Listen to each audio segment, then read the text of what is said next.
Shalom Bapak Ibu, Saudara-saudari, adik-adik yang dikasihi Tuhan Yesus.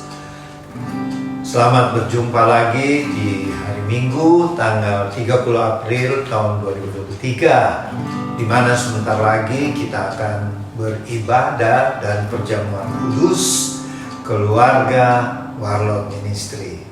Mari persiapkan hosti atau roti dan anggur atau sirup, teh untuk perjamuan kudus sebentar. Mari kita buka di dalam doa. Kita berdoa.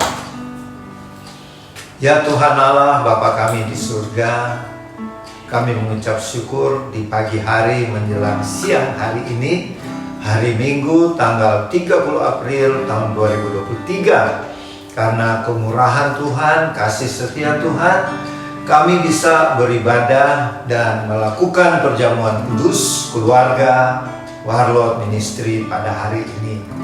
Pimpinlah dari awal, pertengahan sampai selesai ibadah dan perjamuan kudus keluarga Warlord Ministry ini. Di dalam nama Tuhan Yesus yang sudah mengajar kami berdoa. Bapa kami yang di sorga, dikuduskanlah namamu. Datanglah kerajaan-Mu, jadilah kehendak-Mu di bumi seperti di sorga. Berikanlah kami pada hari ini makanan kami yang secukupnya, dan ampunilah kami akan kesalahan kami, seperti kami juga mengampuni orang yang bersalah kepada kami. Dan janganlah membawa kami ke dalam pencobaan, tetapi lepaskanlah kami dari segala yang jahat. Karena Engkaulah yang mempunyai kerajaan dan kuasa dan kemuliaan sampai selama-lamanya. Amin.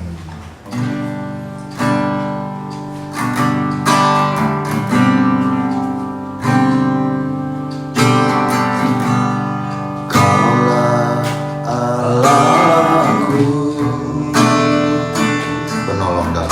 penolong dalam kesesakan jiwaku. Kau berikanku damai dan sejahtera yang ku rindukan di dalam dunia. Kau Allah yang setia, Kau Allah yang setia, penjaga jiwa yang ada senantiasa menuntun hidupku. Pelita jalanku, kini ku hidup bagimu, selalu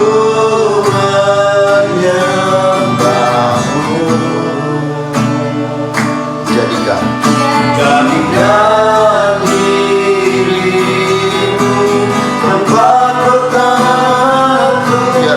Biar ku gelombang datang dalam hidupku. Ku tahu Engkau selalu besertaku sampai selamanya.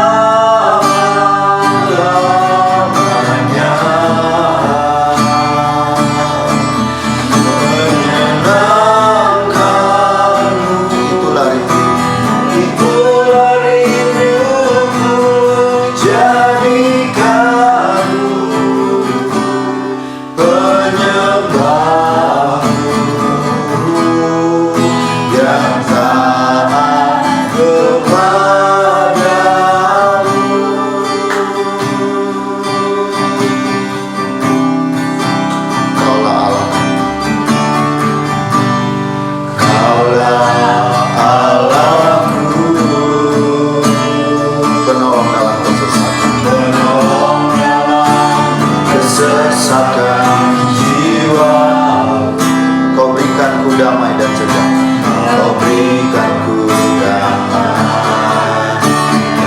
sejahtera yang kurindukan di dalam dunia. Kau Allah yang setia, Kau Allah yang setia, penjaga jiwa yang ada senantiasa, Penjaga jiwa yang ada senantiasa, penuntun hidupku, pelita jalanku, pelita jalanku. Kini ku hidup bagimu, selalu menyembahmu. Jadikan diriku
taat kepadamu.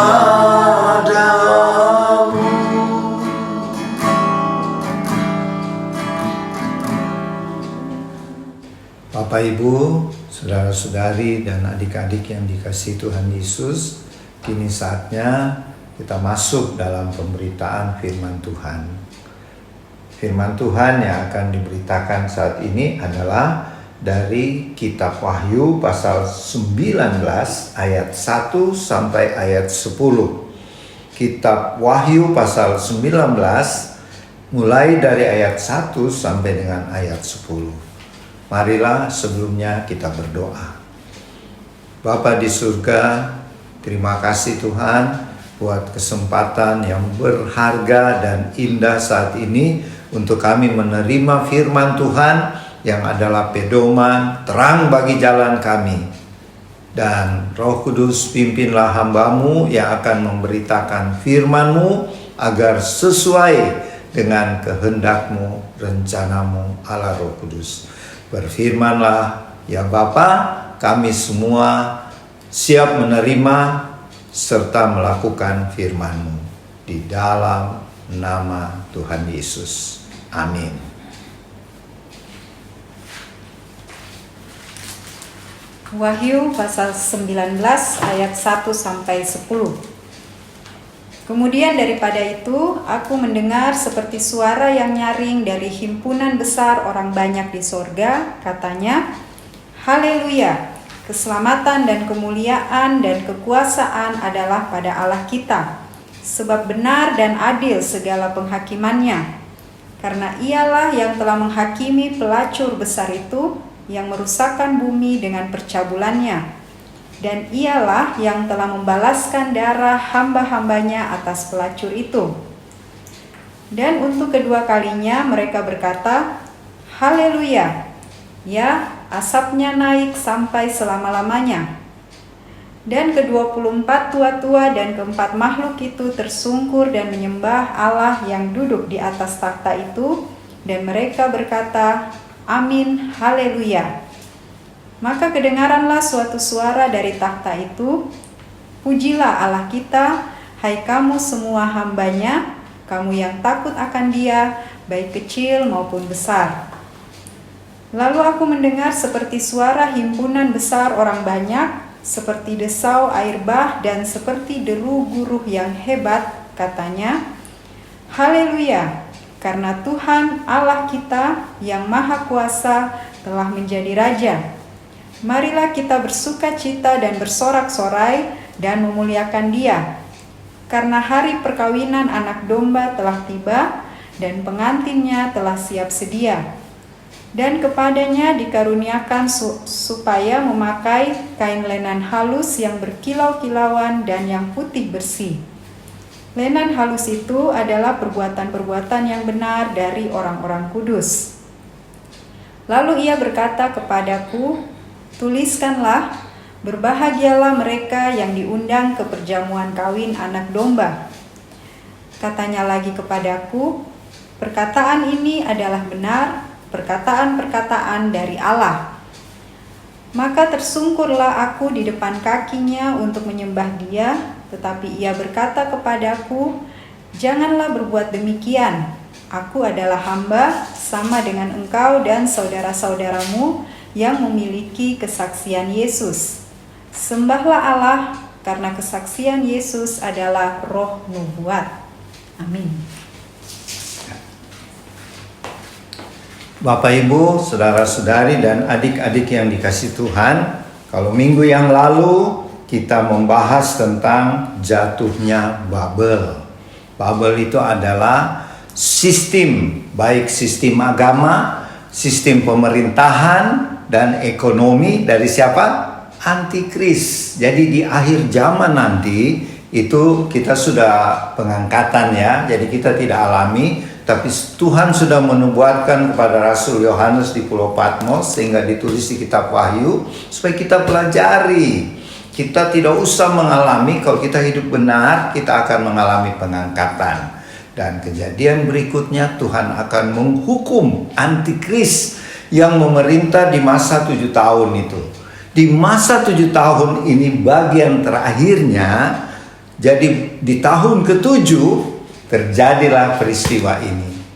Peristiwa ini adalah peristiwa perjamuan pernikahan anak domba. Itu berlangsung di mana? Di surga. Banyak hamba Tuhan bilang di bumi, salah ya, ini penglihatan di surga.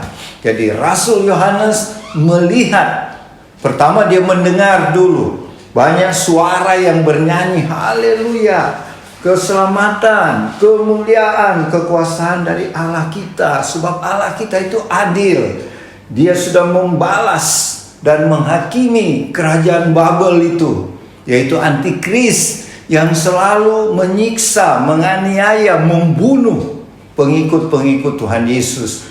Jadi ini waktu ditulis ini kitab Wahyu, itu zamannya Kaisar Domitianus, pemerintah Romawi pada waktu itu, yang menyiksa jemaat-jemaat di 7 jemaat di negara Turki sekarang, yang tertulis di kitab Wahyu pasal 2 ya, yaitu jemaat Efesus, Smyrna, Pergamus, sampai di Laodikia. Mereka itu disiksa oleh tentara-tentara Romawi dan juga pemerintah di Turki pada waktu itu yang dikuasai Romawi.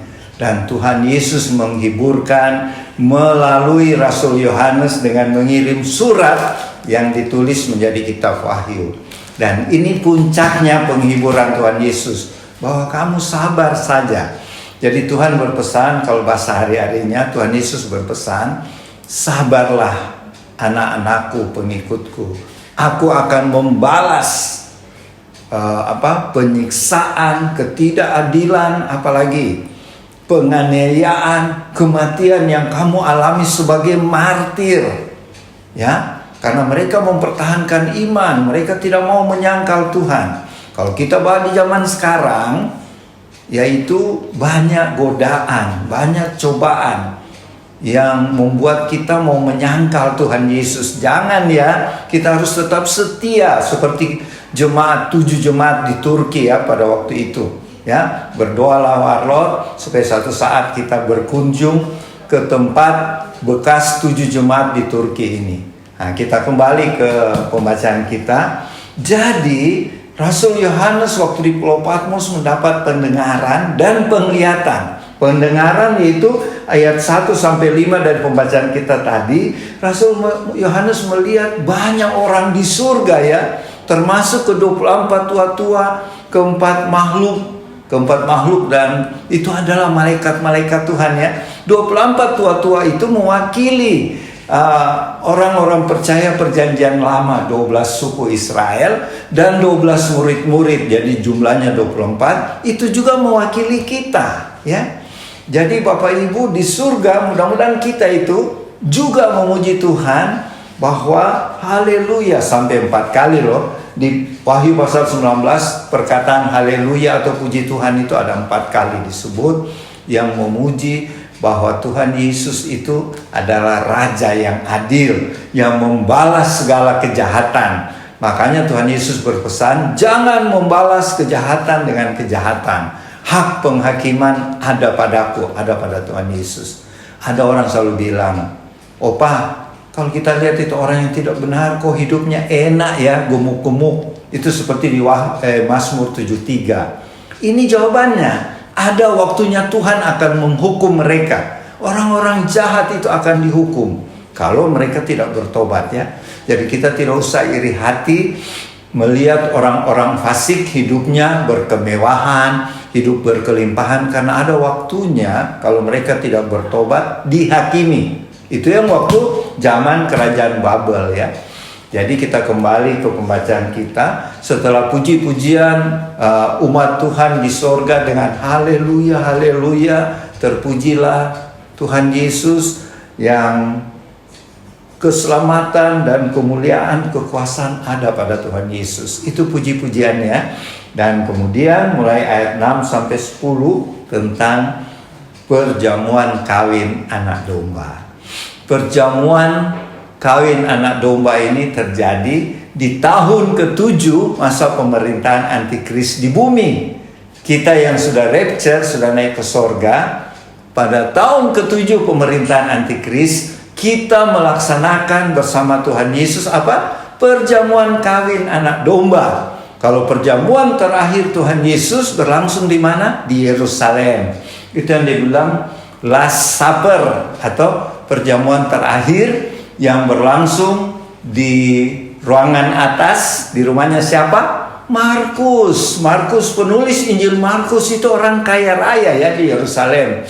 Rumahnya itu yang dipakai Tuhan Yesus waktu melaksanakan Last Supper atau perjamuan kudus terakhir, perjamuan Paskah terakhir. Di perjamuan itu Tuhan Yesus katakan gini, mulai saat ini aku tidak minum anggur ini lagi, aku akan minum nanti di kerajaan sorga. Kapan itu?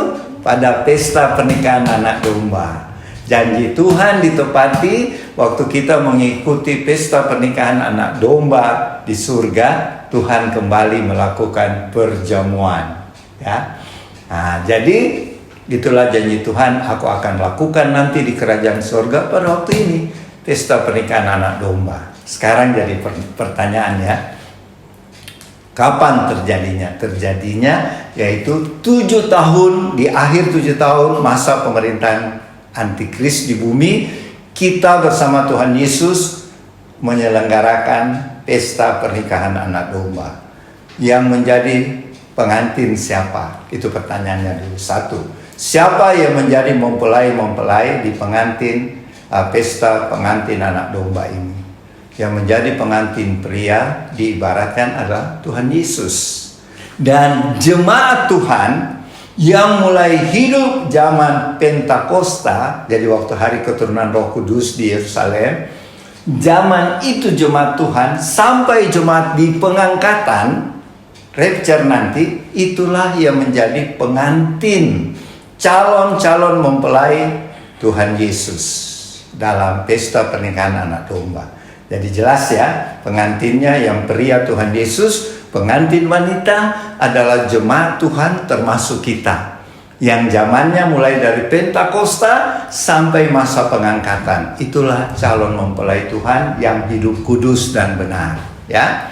Kemudian siapa menjadi tamu-tamu? Kalau di pesta pengantin tentu ada tamu. Tamu-tamunya ialah mulai dari zaman Adam, Abraham sampai siapa? Zaman Yohanes Pembaptis. Itu jadi tamu. Jadi istimewa kita ya. Kita jadi calon pengantinnya Tuhan.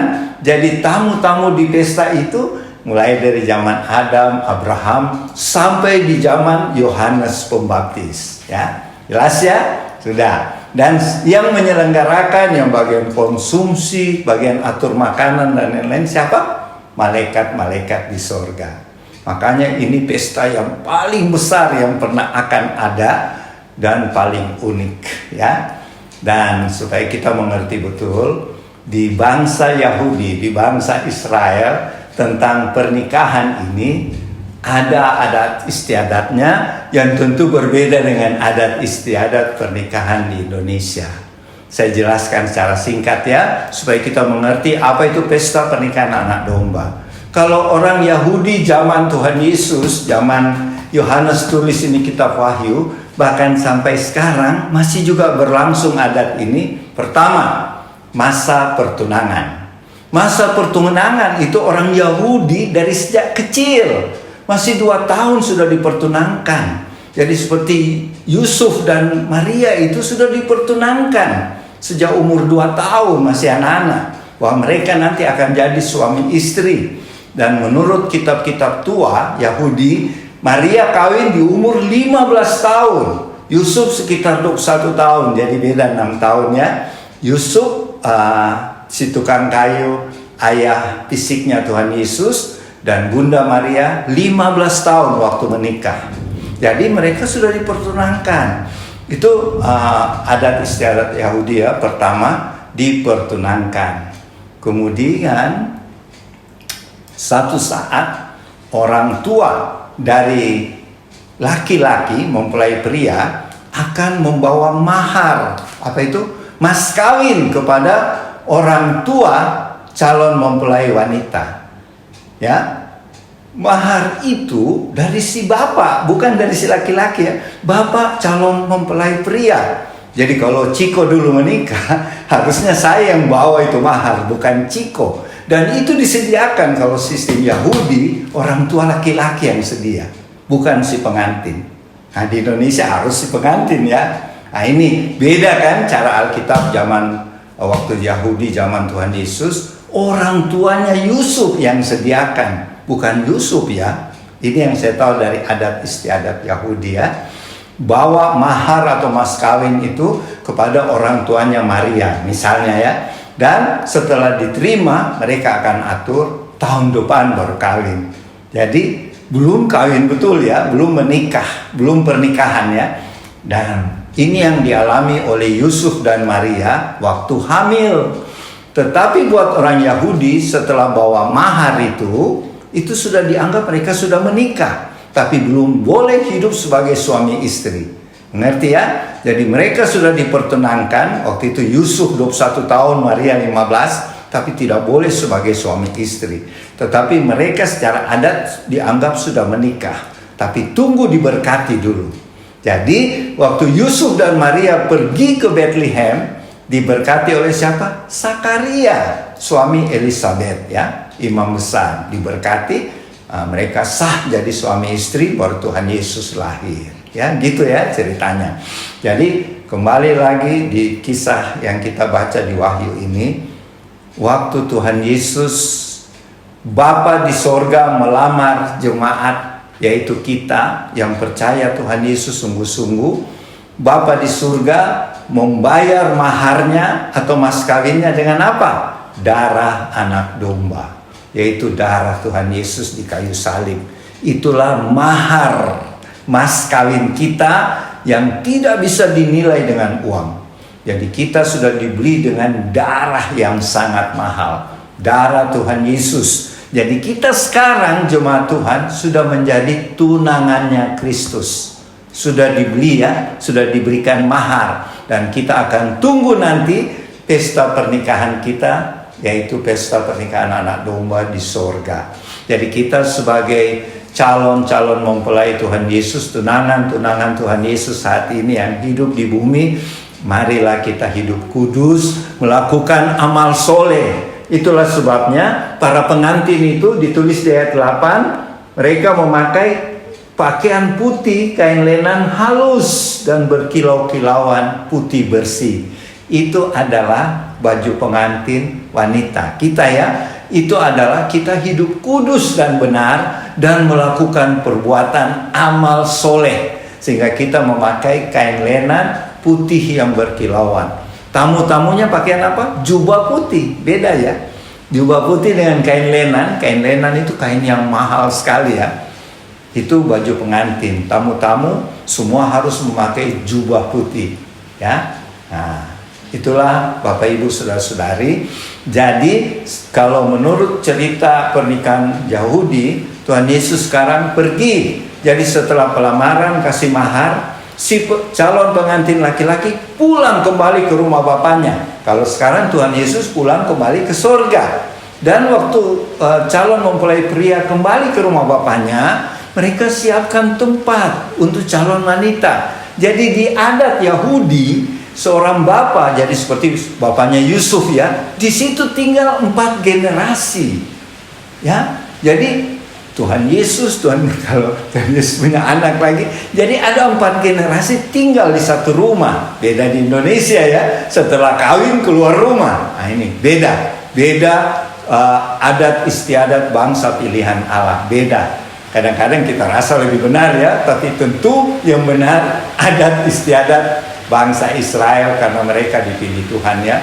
Jadi si calon mempelai itu kalau pulang ke rumahnya menyediakan tempat. Kemudian dia akan jemput mempelai wanita, baru kasih tinggal mempelai wanita di rumahnya bapaknya. Kalau kita bawa keadaan sekarang, kita ini lagi menunggu Tuhan Yesus sedang mempersiapkan rumah kita di sorga. Yohanes 14 berkata, aku pergi kepada Bapa untuk menyediakan tempat bagimu, dan aku akan kembali menjemput kamu pada waktu pengangkatan rapture.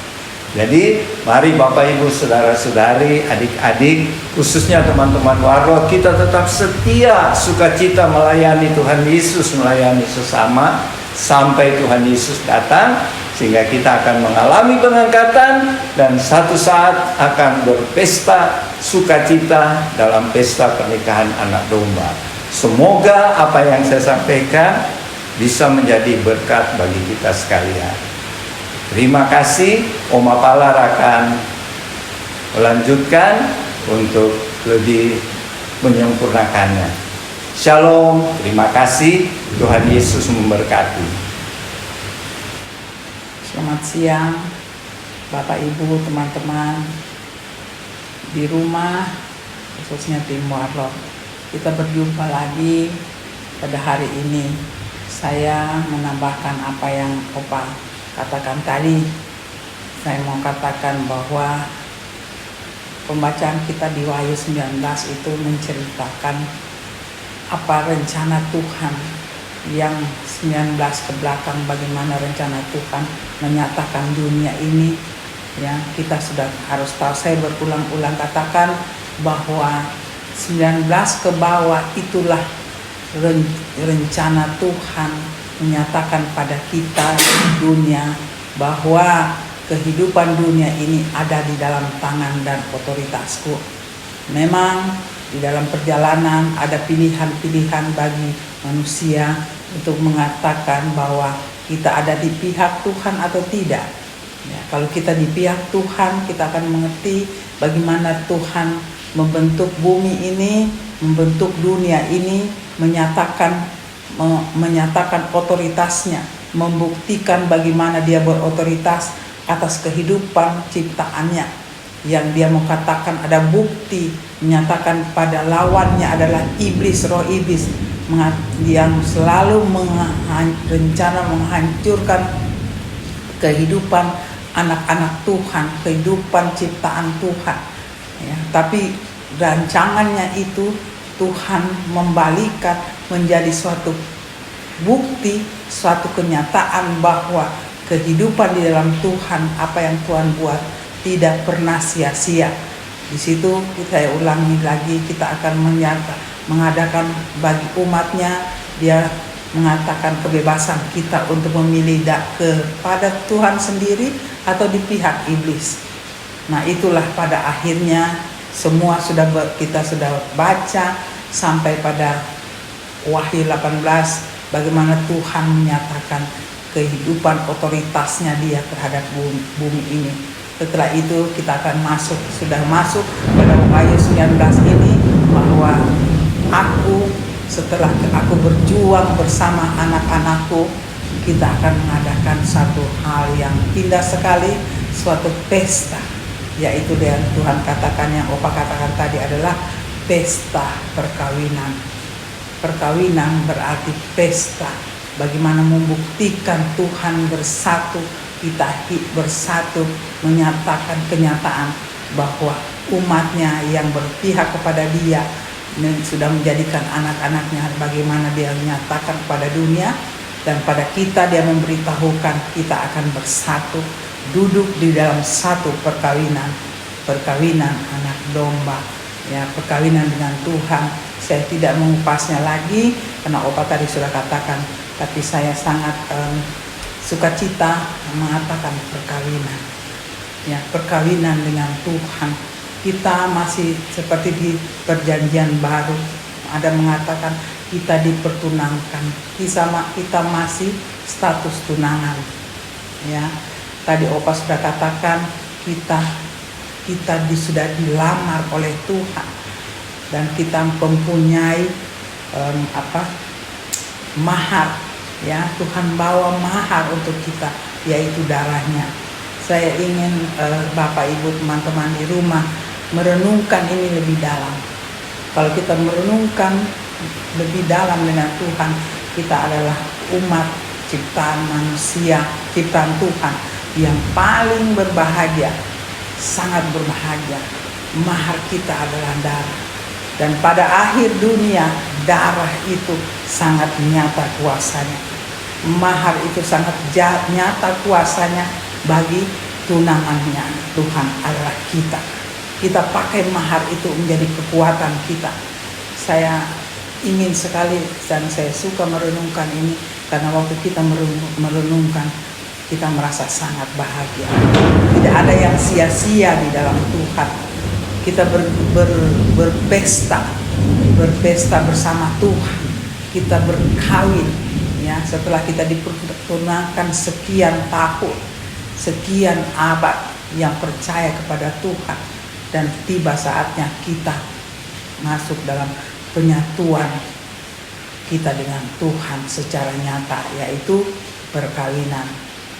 Teman-teman, Bapak Ibu di rumah, perkawinan anak domba menjadi suatu tanda perkawinan juga di dunia. Jadi sesuatu perkawinan secara dunia itu sangat sakral, itu sangat tidak bisa dipisahkan. Itulah Tuhan bilang, katakan dalam firman-Nya, ini bagi kita yang hidup, anak-anak yang hidup di dunia, perkawinan, apa yang sudah disatukan Tuhan tidak bisa, ya, diceraikan.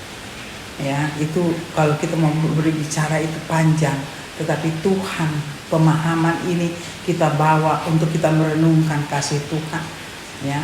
Tuhan bawa kita terus sampai pada kebahagiaan yang hakiki yang Dia ciptakan, yang Dia mau kita ada bersama Dia. Itulah perkawinan anak domba. Ya, sungguh indah Bapak Ibu, saudara-saudari di rumah.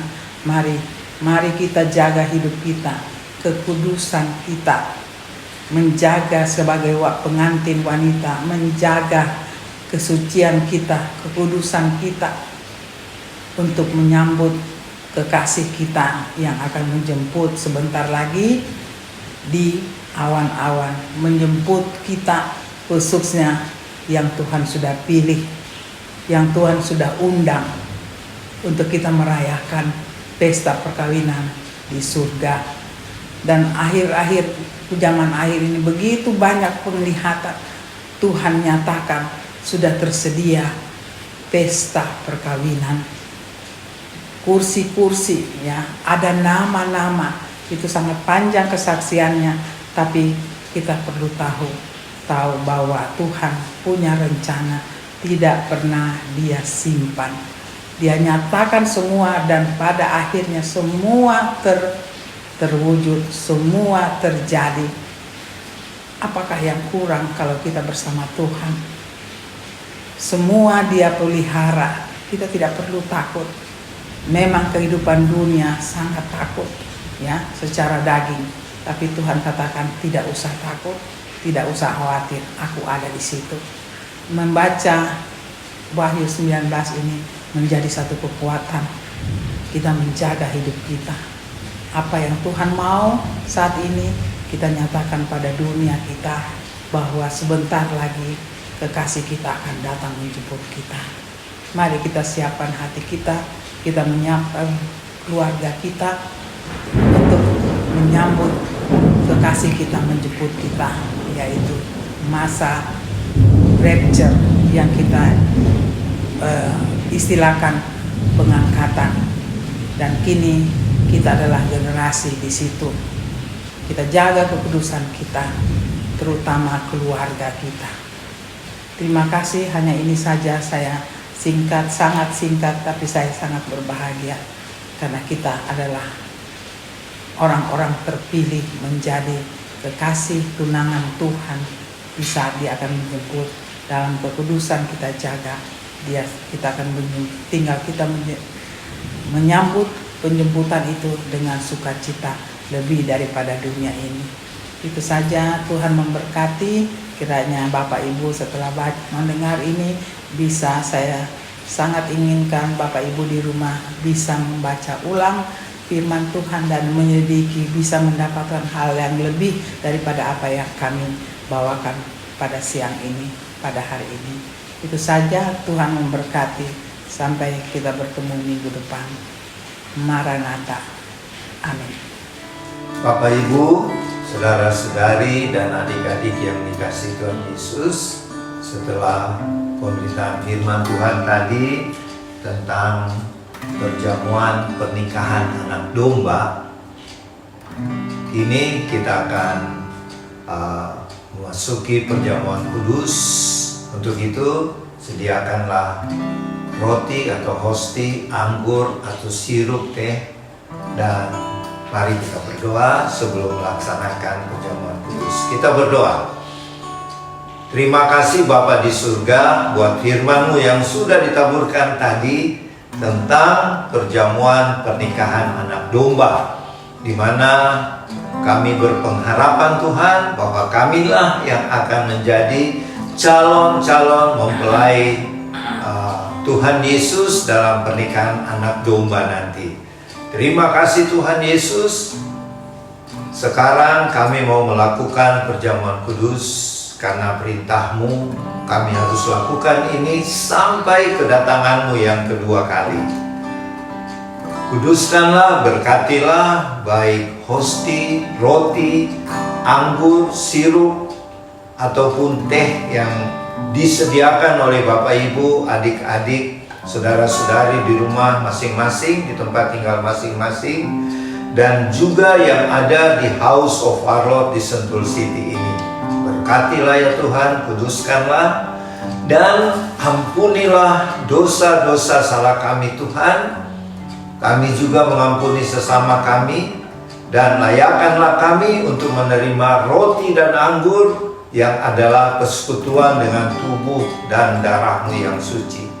Di dalam nama Tuhan Yesus. Amin.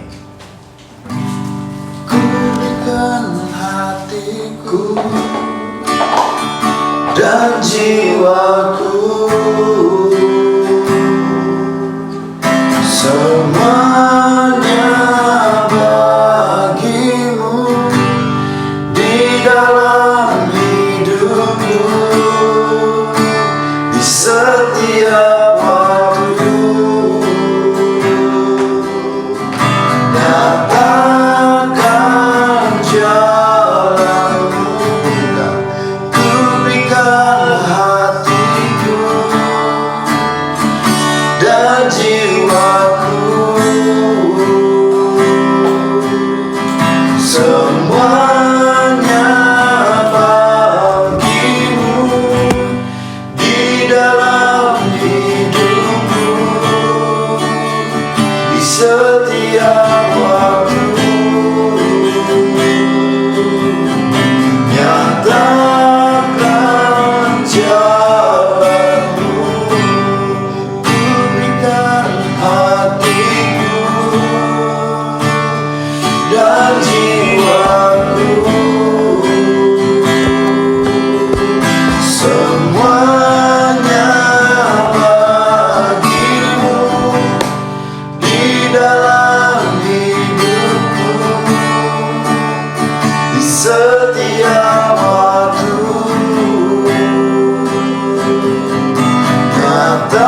Nyatakan jalanmu.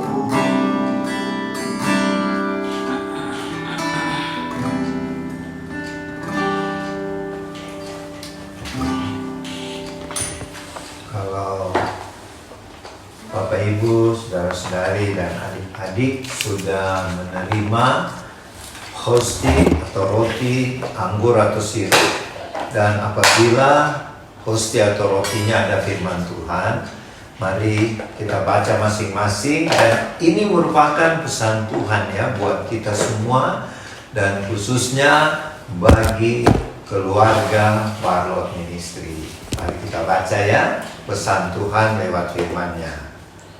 Efesus 5 ayat 16, pergunakanlah waktu yang ada, karena hari-hari ini adalah jahat. Itu mama punya tadi itu. Roma 8 ayat 31b. Jika Allah di pihak kita, siapakah yang akan melawan kita? Oke. Oma. Hendaklah kamu murah hati sama seperti Bapamu adalah murah hati. Oke. Dan Opa punya, dan aku akan menjauhkan dari tubuhmu hati yang keras, dan kuberikan kepadamu hati yang taat. Yesaya 36 ayat 26. Jadi pesan Tuhan untuk keluarga Warlord di minggu yang berjalan nanti, mulai dari 30 April, 1 Mei dan seterusnya. Pertama tadi apa? Di Julian? Pergunakanlah waktu. Memang kedatangan Tuhan sudah makin dekat ya. Jadi hari demi hari firman Tuhan katakan jahat. Jahat artinya di mana-mana timbul bencana kejahatan. Jadi kita warlot harus tetap rajin, semangat, bersaksi dan melayani Tuhan Yesus, melayani sesama yang memerlukan pertolongan Tuhan ya. Terus yang kedua apa tadi? Jika Allah di pihak kita itu. Jadi waktu kita bersaksi dan melayani Tuhan, melayani sesama, kita tidak usah takut karena ada Roh Kudus, karena Tuhan Allah beserta kita. Siapa jadi lawan kita? Iblis pasti mundur ya. Lawan kita kan darah, bukan darah dan daging, tapi iblis dan roh-roh jahat. Terus yang ketiga, apa? Murah hati. Hendaklah setelah kita melayani bersaksi, kita harus bermurah hati juga, karena Tuhan Yesus memiliki belas kasihan dan murah hati, menolong sesama kita yang memerlukan pertolongan, termasuk membantu ya, berupa uang, pakaian, makanan dan lain sebagainya.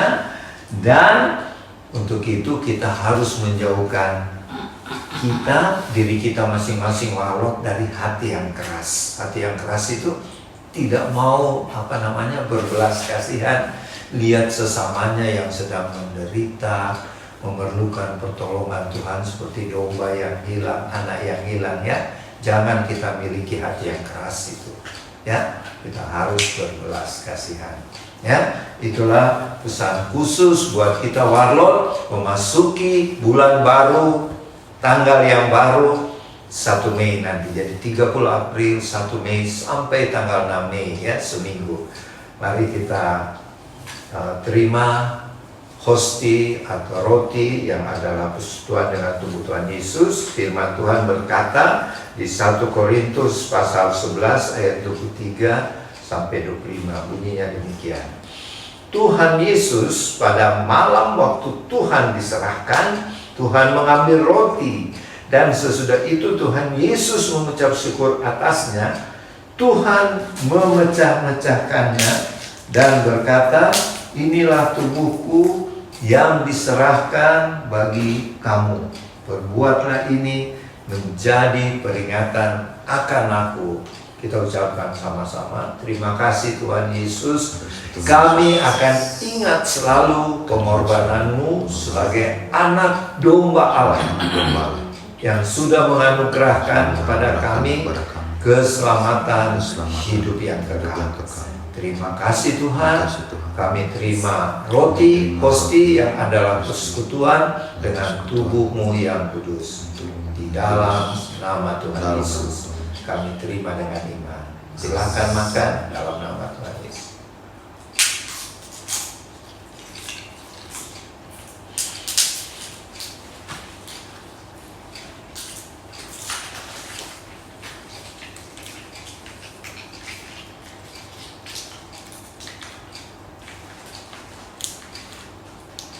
Terima kasih Tuhan Yesus.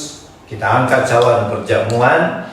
Firman Tuhan berkata, demikian juga Tuhan Yesus mengambil cawan sesudah makan, lalu Tuhan berkata, cawan ini adalah perjanjian baru yang dimeteraikan oleh darahku.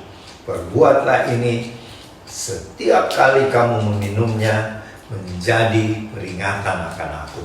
Kita ucapkan sama-sama. Terima kasih Tuhan Yesus buat darah-Mu yang suci telah tercurah di kayu salib di Bukit Kalvari.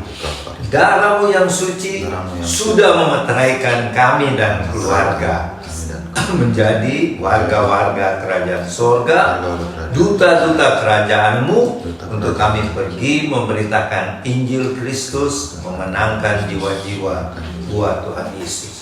Kami terima dengan iman anggur yang adalah persekutuan dengan darah-Mu yang kudus. Di dalam nama Tuhan Yesus, silakan minum dalam nama Tuhan Yesus.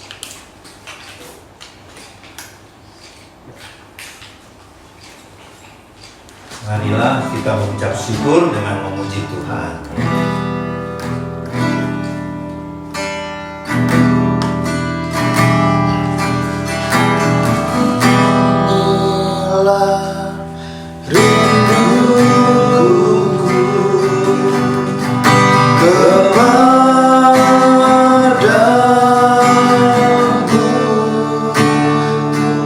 segenap hatiku menyembahmu.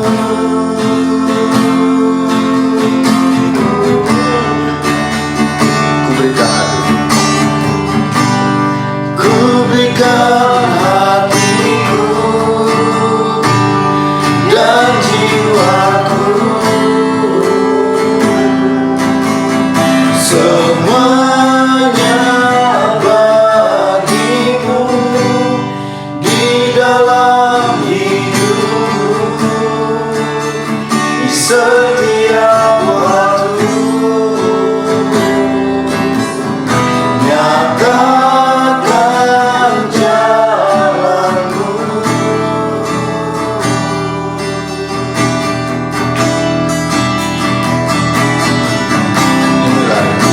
inilah rinduku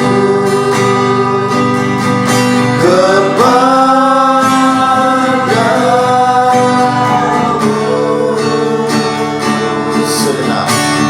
segenap Hatiku menyembahmu.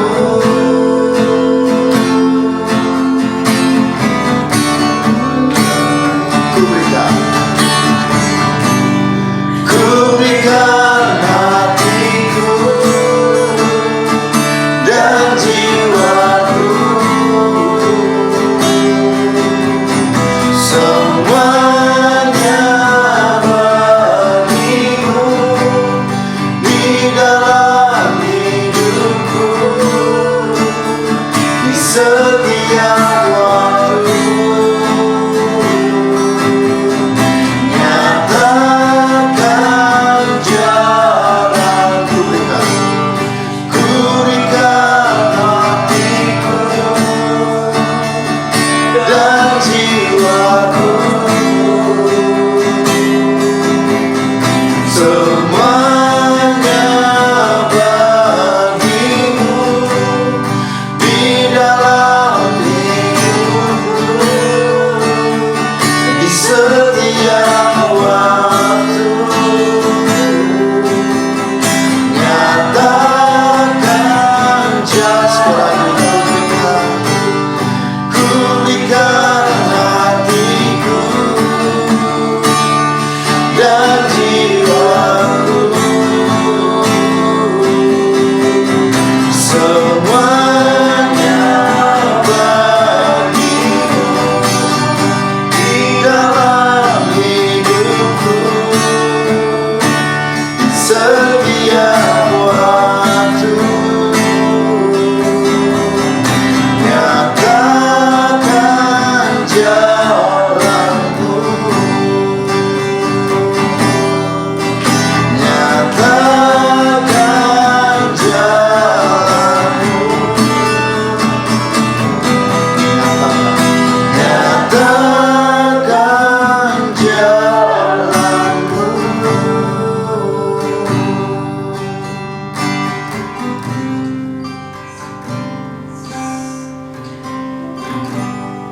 Terima kasih Bapa yang kekal, Yesus Kristus Tuhan, Anak Domba Allah, Singa dari Yehuda, Raja atas segala raja, yang kami puja, kami sembah, dan kami kasihi. Terima kasih Tuhan buat semua berkat, kemurahan Tuhan, kasih karunia Tuhan yang kami alami bersama keluarga-keluarga kami, sehingga kami boleh ada, kami hidup sampai hari ini, semuanya oleh kasih karunia-Mu.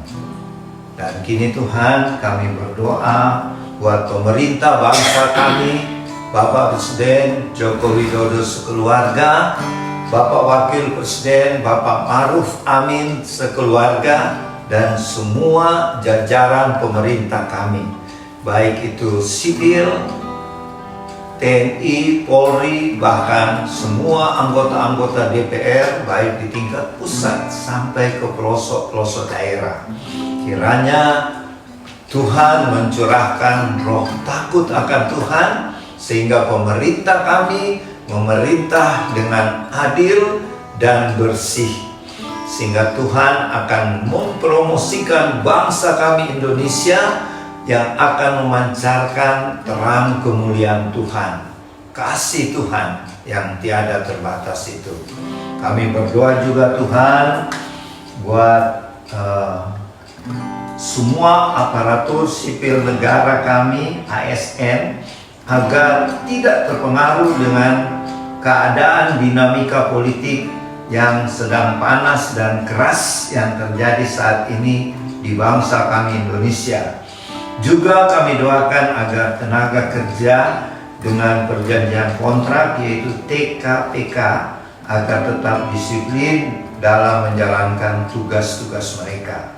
Kami juga berdoa Tuhan untuk pelaksanaan konferensi tingkat tinggi KTT ke-42 ASEAN yang akan berlangsung dilaksanakan di Labuan Bajo, Provinsi Nusa Tenggara Timur pada bulan Mei mendatang ini, yang akan dihadiri oleh 11 negara ASEAN dan tamu negara lainnya. Kami doakan agar KTT ASEAN ini berjalan aman, dilindungi oleh Tuhan, dan semuanya berjalan baik dan lancar, serta keputusan konferensi ini nanti menjadi berkat bagi bangsa Indonesia, bahkan negara-negara ASEAN, dan berdampak dengan negara-negara lain. Tuhan, kami berdoa kiranya bangsa kami Indonesia adalah negara majemuk, maka kerukunan umat beragama menjadi salah satu prasyarat tercapainya target pembangunan pemerintah kami. Kami berdoa ya Tuhan agar tercipta kerukunan, solidaritas antar umat beragama di bangsa kami untuk bersama-sama membangun negara Indonesia yang adil dan makmur. Kami berdoa juga untuk pemilihan presiden dan calon wakil presiden pada tahun mendatang. Tuhan, berikanlah kami calon presiden dan calon wakil presiden yang sungguh-sungguh takut akan Tuhan, yang menjadi pilihan Tuhan, sehingga bangsa kami semakin bersinar untuk memuliakan nama Tuhan. Kami berdoa juga buat hubungan dengan negara bangsa pilihan-Mu Tuhan, bangsa Israel, agar terjalin hubungan yang baik dengan bangsa kami dengan cara Tuhan. Karena kami tahu seperti firman-Mu berkata, diberkatilah bangsa atau orang-orang yang memberkati bangsa pilihan-Mu, sebagai janji-Mu kepada Bapa iman kami, Bapa Abraham. Tuhan, kami mendoakan karena ingat akan janji-Mu ini. Berkatilah bangsa pilihan-Mu yang sedang bergolak akhir-akhir ini karena adanya teroris-teroris yang memporak-porandakan kota Yerusalem. Kami percaya Tuhan tetap menjaga bangsa pilihan-Mu ini sampai Tuhan Yesus Sang Mesias datang yang kedua kali memasuki gerbang Golden Gate di kota Yerusalem. Dan sebelumnya Tuhan datang dalam bentuk rapture atau pengangkatan. Persiapkanlah kami umat-Mu Tuhan agar terus berjaga-jaga dan berdoa, hidup dalam kebenaran dan kekudusan-Mu dan selaras dengan firman-Mu, sehingga kami menjadi calon-calon mempelai-Mu Tuhan yang tidak bercacat celah sampai kedatangan-Mu yang kedua kali. Terima kasih Bapa Surgawi, Allah Roh Kudus, pimpin kami terus, keluarga kami, anak-anak kami, generasi muda bangsa kami. Jadikanlah pemuda-pemudi kami dan anak remaja kami dan bahkan anak-anak untuk menjadi generasi Yeremia di akhir zaman. Terima kasih Tuhan. Kami doakan juga untuk beberapa hari yang lalu terjadi KKR di Kabupaten Bengkayang. Tuhan berkati KKR tersebut sehingga banyak angkatan muda, generasi muda yang dipulihkan, diselamatkan lewat KKR tersebut. Terima kasih Tuhan, terima kasih buat Bapak Ibu, saudara-saudari, adik-adik yang hari ini berbahagia karena ulang tahun. Kiranya Tuhan memberkati, memberikan panjang umur, tetap sukses dalam pekerjaan, karir, dan pendidikan di sekolah, baik di tingkat dasar, menengah, maupun di perguruan tinggi, bahkan tingkat pasca sarjana. Dan juga Tuhan yang berhasil di dalam bisnisnya, Tuhan sudah promosikan dan omset bisnis semakin meningkat. Tuhan terus tingkatkan bisnis Bapak Ibu saudara-saudari yang menjalankan bisnis, sehingga nama Tuhan dimuliakan. Dan bagi Bapak Ibu saudara-saudari yang mengalami permasalahan, problem yang belum selesai-selesai, percayalah Tuhan Yesus akan memberikan jalan keluar dari masalah keuangan, masalah rumah tangga, bahkan masalah pribadi-pribadi, masalah jodoh maupun masalah pelayanan-pelayanan. Tuhan pasti buka jalan. Dan bagi Bapak Ibu saudara-saudari yang sedang sakit, mungkin dirawat di rumah sakit atau di rumah, kami lepaskan kesembuhan, bilur-bilur Tuhan Yesus menyembuhkan. Bapak Ibu saudara-saudari, penyakit apapun sembuh sekarang oleh bilur Tuhan Yesus di dalam nama Tuhan Yesus. Yang bersedih karena kepergian anggota keluarga, kiranya Tuhan hiburkan, Tuhan kuatkan imannya. Terima kasih Tuhan, terima kasih. Sebelum kami mengakhiri ibadah dan perjamuan kudus keluarga Warlord Ministry ini, kami mau menerima berkat-berkat daripadamu. Kiranya, mari kita terima berkatnya. Kiranya berkat-berkat dari Allah Bapa Sorgawi yang berlimpah-limpah, berkat rohani, berkat jasmani, dan kasih karunia Tuhan Yesus yang tiada terbatas itu, dan persekutuan dengan Allah Roh Kudus yang manis menyertai Bapak Ibu saudara-saudari, adik-adik dan keluarga, dan kami yang ada di House of Warlord Sentul City mulai siang ini sampai Maranatha Tuhan Yesus datang di awan-awan, bahkan sampai selama-lamanya, di dalam nama Tuhan Yesus. Amin. Ibadah sudah selesai, terima kasih. Sampai jumpa lagi minggu depan di bulan yang baru, hari Minggu tanggal 7 Mei tahun 2023. Shalom, Tuhan Yesus memberkati.